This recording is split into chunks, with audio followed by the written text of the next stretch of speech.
It's January 2031 and Valencia are in 19th of the second division. That's the relegation zone, potentially 13 points behind a playoff spot. Promotion is the least of our worries with this form. So why did I leave UD Ourense, who were in first, for this sinking ship? That's because I admire Valencia's history of La Ligas, Copa del Rey's, and of course those heartbreaking Champions League final defeats. Before we can think of those accolades that may never happen again, we need to stop the bleeding. Clear. So, who do we have? Well, before that, I think it's important to say that I'm going to use the Ourense tactic. It worked for me, and it's simple enough for any of these players to understand. Right? We want in a 4-3-3. Okay, boys? 4-3-3. 4-3-3. 4-3-3. In net, Camille Grabara is a fantastic keeper to have. Plus, he's actually agile, unlike that one Austrian. The back line seems straightforward too. Vasquez at left back seems like another upgrade over the starter at Ourense, and let's be real, that shouldn't be a shock for the other positions. Jose Copete as the left center back is solid, and Tosin Adarabioyo has experience? No, he doesn't. He's played more matches with Valencia than he has in the previous 6 seasons. At right back, we have wonderkid Remo Cortesi, who despite his weaknesses, has tons of room to improve. At halfback, Senalainen has the best defensive attributes, so he fits. The central midfielders were filled by the Swiss Filip Ugrinic and Andre Almeida, which makes me question how this team is in the drop zone. At right wing, we have Sergei Pinyaev, who the club doesn't want with him listed for transfer. Unless if you accept an offer too low, apparently. On the other side, I needed a tall, fast winger similar to Espen Johnson. Thankfully, Valencia had attackers in that mold, such as Myron Boadu. While not as tall, he would do. Finally, at striker, there's Peter Ratkov, who's in a continuous injury spiral. Then there's Oluwaseyi, who's also injured. We have Akor Adams, but like Pinyaev, is listed. So I went with this Amadive guy for my debut match with Valencia. We faced Racing Santander in the Copa del Rey, where many fans chose not to attend. Granted, we have the highest attendance in the second tier, we just have too big of a stadium for that level we're at. Regardless, we put in a respectable performance, showing several signs of a strong team. To be fair, there was a 30-second period where we could have conceded thrice. In the end, we found a winner from substitute Akor Adams, who would become the starter, as Amadife would be sent out on loan. A solid start though. But now comes our proper debut. Can I take this disastrous Valencia out of relegation? Before then, I needed to set up my staff. Some were kept, others were kicked out, which led to a handful of coaches in. None previously at Ourense. A few guys from Wales, a couple head of youth development wannabes, and a Brazilian named Mozart. His real name is too long. Unfortunately, 2 of my hires must have instantly regretted their decisions, as they will retire at the end of the campaign. In addition, I signed a pair of wingers. Firstly, Minsu Kim from Girona for a deal up to 20 million. What? I've been deprived of money for too long. I just didn't take into consideration the 2031 Asian Cup, which Kim participated in, that caused him to miss all of January. Luckily, I brought in Rafael Belinho, who doesn't sound Croatian. That's because he's born in Brazil. But holy, this guy's a polyglot. He'd be in the 11 for our fixture with Deportivo La Coruña. Here we go, Boadu. Myron. Almost tackled, but he gets the ball back. Boadu to Grinic. Back to Boadu, back and forth. Belinho. Not makes a man. Oh, Belinho. He's got something to him. Almeida whips it in. Cleared away, back to Boadu. Boadu! Oh, was that tipped in by Akor Adams? I mean, it had to have been. I thought Boadu scored an incredible shot that made my voice go crazy. All right, continuing on. We're already getting a highlight right away. Not straight from kickoff, but not long after our goal. And beautiful play. Belinho!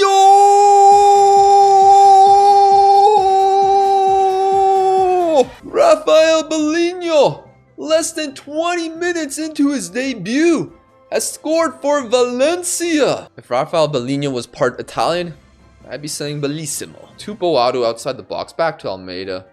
Beats the man. He's got good dribbling ability, Almeida, especially for this division. crossed in by Cortosi. There's Boadu's heading ability. You know, if Johnson is a power forward, Boadu is maybe a shooting guard. They can still dunk, but you know, they have other abilities as well. I'm pretty sure I never beat them 3-0 with Ourense. Boadu again. Boadu, oh my days.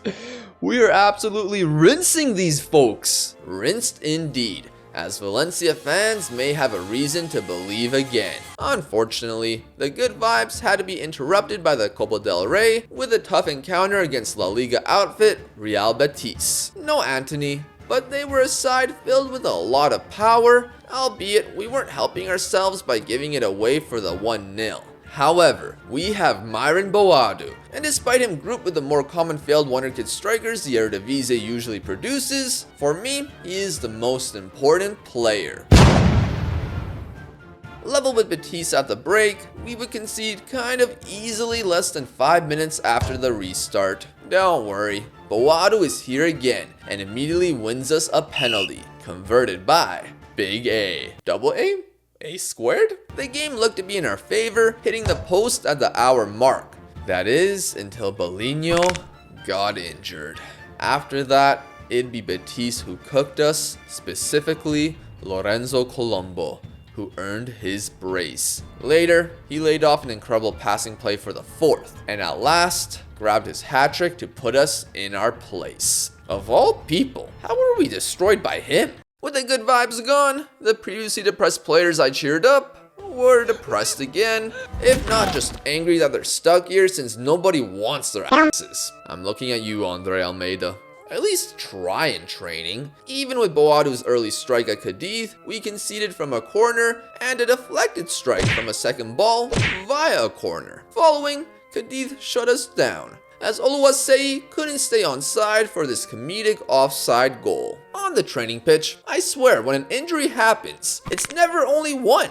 It's always two. Training mishaps or not, none of that matters when Lagana smacks home a banger. First shot, well, we had 8. It wouldn't take us long to double our deficit. Thankfully, our keeper wasn't alone in having an awful match, as we exchanged goals until it was 3-2. Our hope to come back, though, came to a halt as Oluwaseyi tried to dribble through a crowd, and one ball disintegrated my defense and keeper. I conceded 4 once this season with Ourense, and now it's already happened twice. I had to go into the transfer market for competent defenders, which brought in the loans of Alex Campos from Barcelona, along with Bichiabu from RB Leipzig, but we'll call him El Chad. To conclude January, they debuted together versus Ponferrada, where they kept a clean sheet, and Boadu capped his award-winning month with a goal and an assist. A tight one followed at Valladolid, thanks to a rare bright moment from Oluwaseyi. A streak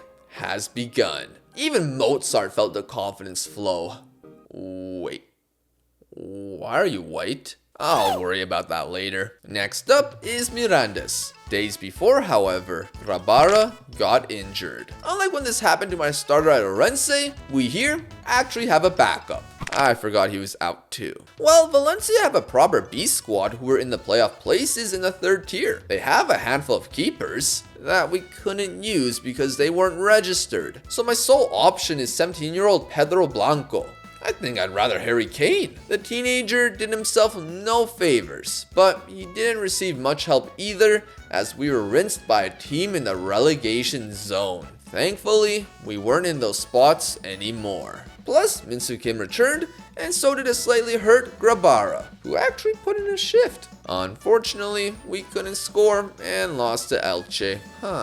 Boadu hasn't done much since his award. Contrast him with Akor Adams, whose 6-minute goal led the way to end our losing streak. Ourense joined him, not solely for that victory, but one at Barcelona Beta as well, who are not as strong this season. Another 2-game win streak. Could we make it 3 versus my former club? So how tough has it been for you guys? Oh, you guys are still fighting for promotion. Yeah, we're in mid-table mediocrity. Their new manager is Victor Sanchez. Previously at Rijeka for 6 years, which saw him achieve everything in Croatia, he uses a 4-2-3-1, which the players adapted to. curiously, they signed Mohamed Hiyani to start ahead of Ibrahima Ngom. So it makes sense that they couldn't do much offensively. And we found Kopete to score from a corner. That proved to be the winner. My return to the Okoto, though, would have to wait. A 3-game win streak and a favorable opposition to follow? Haha, we lost. At least Rakov found the net for the first time. He'd get injured again. There's also an international break, which left Grabara and the teenage keeper absent for my next game. I'm going on vacation. Mozart, you deal with... I probably should have calmed down as Rivera returned from the sidelines. Nevertheless, Mozart's symphony faltered. 10 points above the drop, yet 13 behind the playoff. We'd have to go on an incredible run to close the gap above us, and we began to do so. Versus our rivals, who Valencia have a lot of, Castellón were defeated. Albacete followed, and Tarragona got kimmed. He's been good since the Asian Cup ended. Now 9 points within the playoffs, we faced off against Granada, the top side. The fullback like a book, and now this...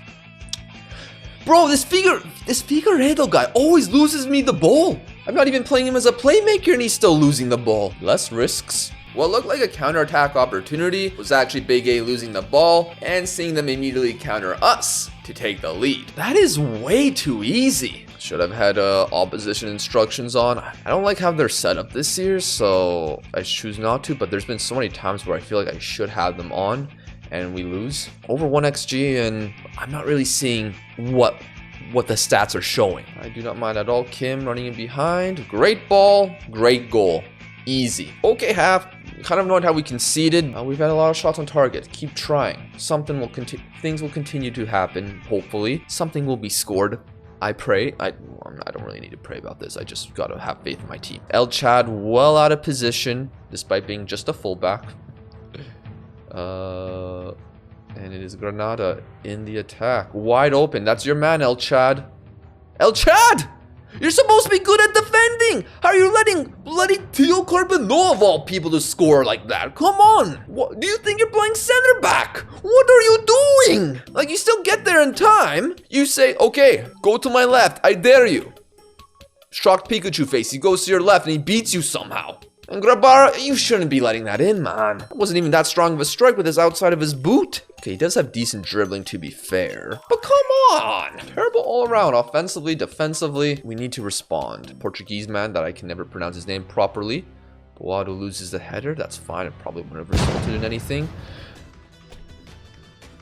I should just call you Miguel. That reminds me of that one Kygo song with Miguel. Remind me to forget, because usually I want to forget about your passes. But your long shot, I don't want to forget that. That was pretty damn good. Scars! So positive for the last 10 minutes. And it's Granada on the attack. Should I have not gone positive? El Chad, you better not get beat again. El Chad! Oh, it's the post! Not a bad result, but an 11-point gap with 5 to play would require delusion to think playoffs were possible. And while I'm many things, delusional is not. Difficult to be when Grabara drops the stinker of a lifetime. He's like a young Wojciech Szczęsny.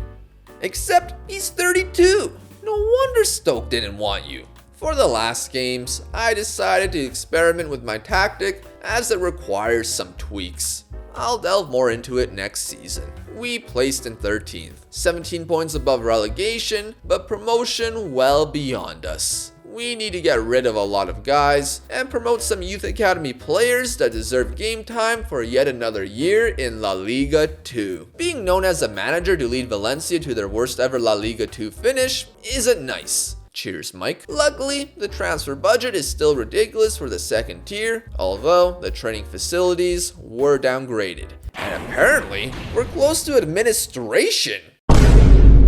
Oh gosh, we're so deep in the red. Peter Lim, you're worse than I thought. Senior Cruzquets, Peter Lim hasn't been at the club for 5 years. Then who was I talking to? Me, David Gonzalez.